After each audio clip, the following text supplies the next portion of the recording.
નજર ઉતારવાના તમામ પ્રયોગ કરી લીધા, પણ કઈ સફળતા મળી નહીં.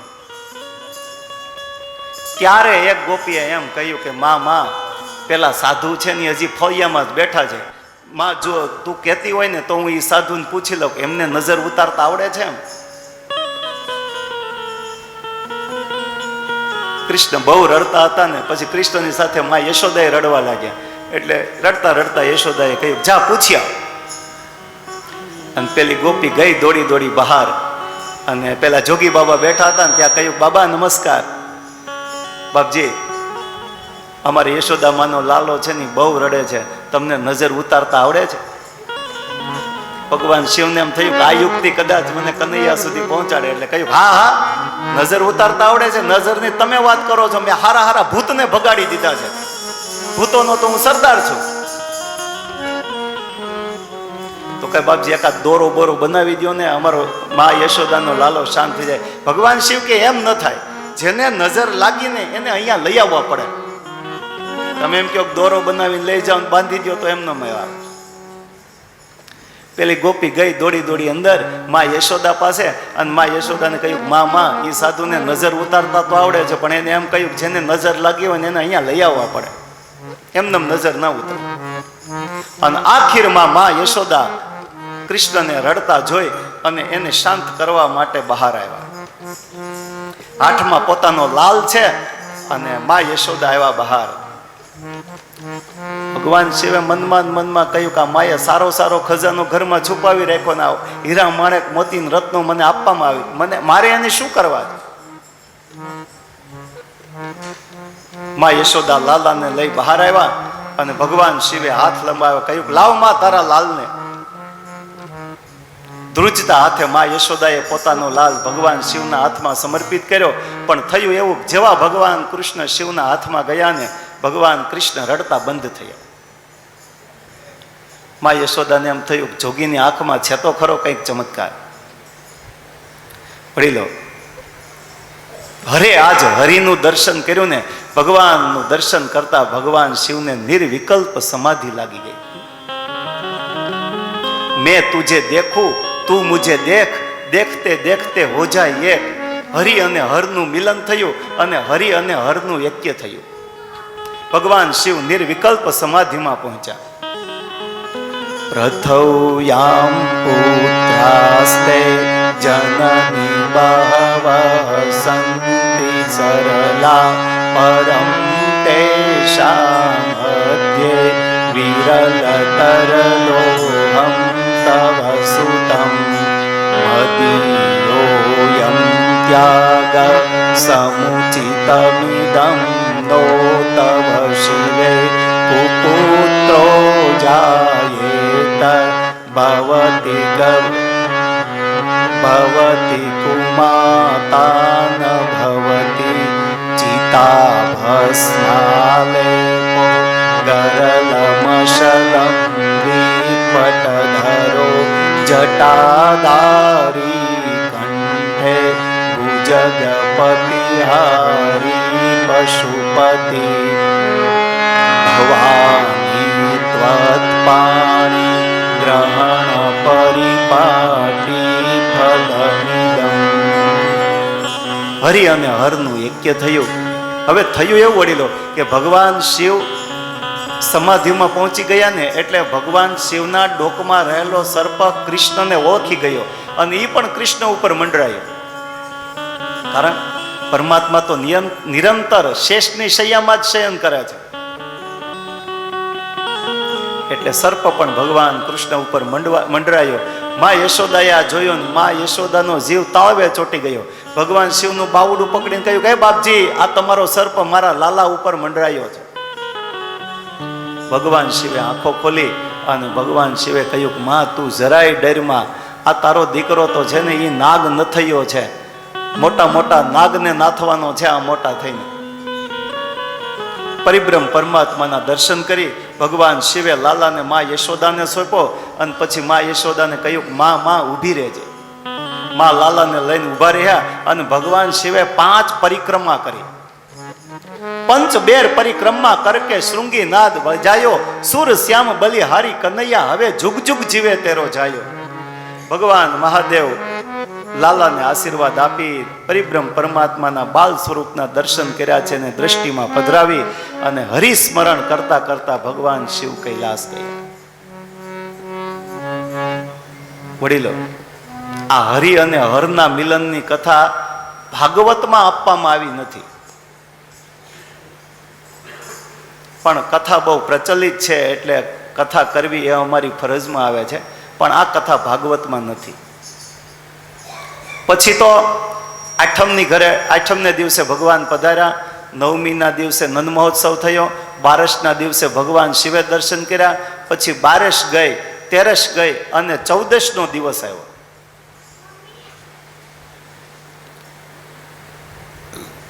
હવે આજે કનૈયાની છઠ્ઠી છે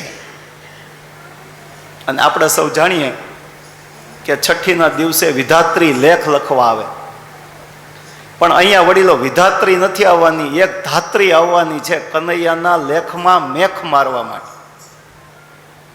કોણ? પૂતના. વડીલો, પૂતના શબ્દનો અર્થ થાય છે પૂત એટલે પવિત્ર અને ના એટલે નહીં. જે પવિત્ર નથી એ પૂતના. હવે નંદ બાબા છે ને એ ગોકુળ ગામના સરપંચ છે અને ગોકુળ ગામ છે એ મથુરા રાજ્ય નીચે આવે છે. એટલે દર વર્ષે આખા ગોકુળ ગામમાંથી કરવેરો ઉઘરાવી, નંદ બાબા સરપંચ છે એટલે આખા ગામમાંથી કરવેરો એને ઉઘરાવાનો, એટલે આખા ગામમાંથી કરવેરો ઉઘરાવી અને નંદ બાબા વાર્ષિક કર ચૂકવવા માટે આજે મથુરા જવાના છે. હવે આ બાજુ મથુરામાં જ્યારથી કંસે પેલા યોગમાયાના શબ્દો સાંભળ્યા કે તને મારનારો તારો કાળ તો ક્યારનો એ સલામત જગ્યાએ પહોંચી ચૂક્યો છે, ત્યારથી કંસ બહુ સંત્રસ્ત છે. પછી આ પ્રસંગ બની ગયો એટલે કંસ એક સભા કરે છે. કંસે જ્યારે સભા બોલાવી એ સમયે કંસના ખાસ મિત્ર દૈત્યો છે, રાક્ષસો છે, રાજાઓ છે, રાક્ષસીઓ છે, આમ કંસના ખાસ ઈષ્ટ મિત્રો છે બધા.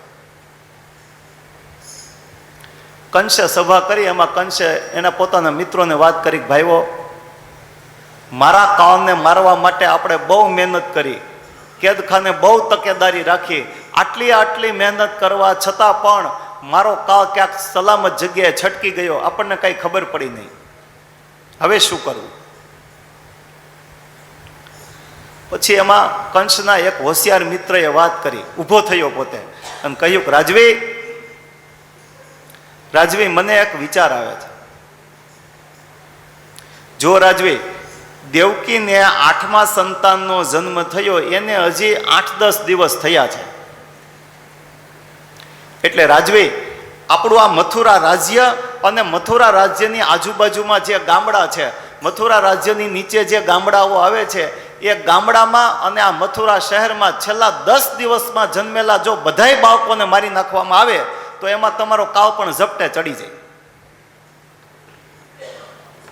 અને કંસને આ વિચાર ગમ્યો. બુદ્ધિમાન મિત્ર, તારો વિચાર બરાબર છે. ત્યાં એક બીજો મિત્ર ઊભો થયો, એણે એમ કહ્યું કે રાજવી, છેલ્લા 10 દિવસમાં જન્મેલા મથુરા અને મથુરા રાજ્યમાં આવતા ગામડાઓના જે કઈ બાળકો છે એને આપણે મારી નાખીએ, પણ તાજું જન્મેલું બાળક હંમેશા એની માતા પાસે હોય છે. હવે તો માતા પાસે જવું કેમ? એટલે આ કામ જો કોઈ સ્ત્રી સંભાળે તો સ્ત્રીની પાસે સ્ત્રી સહજ જઈ શકે. અને ત્યાં તો સભામાંથી પૂતના ઊભી થઈ, એણે એમ કહ્યું કે રાજવી, આ કાર્ય તમે મને સોંપો, તમારું કાર્ય હું પૂર્ણ કરીશ. અને કંસે પૂતનાને ધન્યવાદ આપીને શાબાશી આપીને કહ્યું, પૂતના, તું મારું આ કાર્ય પૂરું કરીશ તો તને મોહ માજ્યું ઇનામ આપીશ. અને પૂતના તૈયાર થઈ. વડીલો, એ મથુરા અને મથુરાની આજુબાજુમાં જે કઈ ગામડા છે ને એમાં જે કઈ તાજા જન્મેલા બાળકો છે, છેલ્લા 10 દિવસમાં જન્મા છે ને, એ બધાને મારવા લાગે. પૂતના એવી રીતે મારે છે વડીલો કે પૂતનાએ પોતાના સ્તન ઉપર ભયંકર કાલકૂટ નામનું ઝેર લગાડ્યું છે. બાળકનો જન્મ થયો હોય ત્યાં વધામણી આપવાના બહાને જાય, અવસર મળે અને જે તાજું જન્મેલું બાળક છે ને એને પોતાનું દૂધ પીવડાવે. દૂધ તો છે નહીં, બાળક વિષપાન કરે એટલે મૃત્યુ પામે. આમ મારતા મારતા મારતા પૂતનાએ અનેક બાળકોનો વધ કર્યો. અને ભાગવતમાં લખ્યું છે, કંસેન પ્રહિતા ઘોરા પૂતના બાલઘાતિની શિશુ સંચાર નિઘ્નંતી પુરગ્રામ વ્રજાદીશુ. આજ આવી રીતે બાળકોને મારતી મારતી મારતી પૂતના પુરગ્રામ વ્રજાદીશુ એટલે કે આજે વ્રજમાં આવી.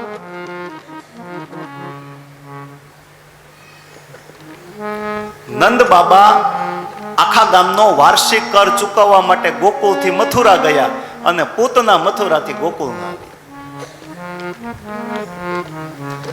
હવે જ્યારે પૂતના ગોકુળમાં આવીને વડીલો ત્યારે રાક્ષસીના સ્વરૂપમાં નથી, સુંદર સ્ત્રીના સ્વરૂપમાં છે. એટલી સુંદર સ્ત્રી છે કે સામાન્ય માણસ તો એના રૂપમાં મોહિત થઈ જાય, આવી સ્ત્રી છે. પૂતનાએ આમ ગોકુળમાં પ્રવેશ કર્યો તો ગોકુળ ગામને ગોંદરે કેટલાક વડીલ ગોવાળો બેઠા હતા. એ એવી વાત કરતા હતા કે આપણા નંદ બાબા પરિબ્રહ્મ પરમાત્માના ભક્ત અને ભગવાને એની ઉપર કૃપા કરીને મોટી ઉંમરે એને દીકરો દીધો. તો બીજા ગોવાળે એમ કહ્યું કે ભગવાન કૃપા કરે જ ને, નંદ બાબા ક્યારેય કોઈનું ખોટું કરતા નથી, તો ભગવાન કેમ એની સાથે પેલું કરે. એટલે ગામને ગોંદરે પૂતનાએ આ નંદ બાબાના દીકરાના વખાણ સાંભળ્યા. ત્યાંથી આગળ પૂતના ચાલીને તો ગોકુળ ગામની ગોપીઓ જે જમના જળ ભરવા જતી હતી ને એ પણ અંદર અંદર વાતો કરતી હતી કે મા યશોદાનો લાલો કેવો રૂપાળો છે. બીજી ગોપીએ કહ્યું કે નંદલાલ રૂપાળો નહીં, કાળો છે. ત્રીજીએ કહ્યું કાળો છે પણ કામણગારો છે, કેવો નમણો છે. એટલે ગોપીઓના મુખેથી પણ નંદલાલના ચર્ચા એમના પહેલા સાંભળ્યા. ત્યાંથી આગળ પૂતના ચાલીને તો ગોકુળ ગામમાં નાના નાના બાળકો બજારમાં રમતા હતા. એ પણ અંદર અંદર એમ ચર્ચા કરતા હતા કે નંદલાલ મોટો થશે ને પછી હું એને મારો મિત્ર બનાવીશ. બીજો કહે હું એને મારી સાથે ગાયો ચરાવવા લઈ જઈશ. ત્રીજો કહે હું એને મારી સાથે રમાડીશ. આમ ગોવાળો પાસે, ગોપીઓ પાસે અને ગોકુળ ગામના બાળકો પાસેથી આ નંદલાલની ચર્ચા સાંભળી એટલે પૂતનાએ વિચાર્યું કે આ ગામમાં નંદનો કનૈયો છે ને ક્યાંક ક્યાંક છે, એટલે શરૂઆત હું ત્યાંથી કરું. પૂતના ચાલ્યા આમ આગળ, સુંદર સ્વરૂપ ધારણ કર્યું છે પૂતનાએ. અને ગોકુળ ગામની ગોપીઓ આમ યમુના જળ ભરવા જતી હતી, એને આ પૂતના સામે મળી. એટલે એક ગોપીએ બીજી ગોપીને ઠોહો મારીને કહ્યું કે જો કેવી રૂપાળી સ્ત્રી આવે છે. બીજીએ કહ્યું લાગે છે કોઈ મોટા ઘરની વહુ. ચાલતા ચાલતા આમ ગોપી અને પૂતના આમ મળ્યા ને તો પૂતનાએ કહ્યું બેન જય શ્રી કૃષ્ણ. કહે જય શ્રી કૃષ્ણ. કહે આ ગામમાં નંદબાબાનું મકાન ક્યાં? ત્યાં તો એક ગોપીએ બીજી ગોપીને ફરી પાછો ઠોહો મારીને કહ્યું જો મેં કીધું હતું ને છે કોઈ મોટા ઘરનું મહેમાન. ગોપીઓએ યમુના જળ ભરવાનું બંધ રાખ્યું અને કહ્યું તમારે નંદબાબાને ઘરે જવું છે? કહે હા. ચાલો ચાલો. બાવડું પકડીને પૂતનાને સાથે લીધી અને રસ્તામાં ગોપીઓ પૂછવા લાગી કે આ નંદબાબાને ત્યાં જાઓ છો તે તમારે શું સંબંધી થાય? કહે યશોદામાં છે ને મારે બેન થાય. હો યશોદામાના બેન છો? કહે હા. અમારા લાલાના માસી છો? કહે હા. જબલું લઈને આવ્યા છો? કહે હા. બહેનોને આવી ટેવ હોય એ બધું પૂછી લે, કાંઈ બાકી ન રાખે. જબલું લઈને આવ્યા છો ને? કહે હા. ચાલો ચાલો. ગોપીઓ પાછળ પૂતના અને સૌ ચાલતા ચાલતા આવ્યા નંદાલયમાં. નંદાલય સુધી ગોપીઓ પૂતનાને મૂકી અને પછી ગોપીઓ પાણી ભરવા ગઈ. આ બાજુ માં યશોદા ઓસરીમાં બેઠા બેઠા કનૈયાને દૂધ પીવડાવે છે. એ સમયે પૂતનાએ પ્રવેશ કર્યો અને પૂતનાએ બે હાથ જોડીને કહ્યું બધાય હો મૈયા, બધાય હો મૈયા, આપકે ઘર લાલો ભયો હે મૈયા, આપકો બહોત બહોત બધાય હો. આમ પુત્ર જન્મના વધામણા આપતી આપતી આપતી પૂતનાએ અંદર પ્રવેશ કર્યો. માં યશોદા વિચાર કરવા લાગ્યા આ વળી નવું કોણ? પણ હવે અજાણી વ્યક્તિ આવે એને કઈ પરબારું તો આપણે પૂછાય નહીં તમે કોણ છો ને ક્યાંથી આવ્યા છો ને શા માટે આવ્યા છો. પેલા એને બેસાડવા જોઈએ, પાણી પીવડાવવું જોઈએ, પછી પૂછો તમે ભાઈ કયા ગામથી આવો છો? તો વાત બરાબર છે. એટલે માં યશોદાએ કહ્યું આવ બહેન. અને કનૈયાએ સાંભળ્યું કે આ બાની બહેન એટલે મારા માસી, એટલે પૂતનાનું એક નામ પડ્યું પૂતના માસી.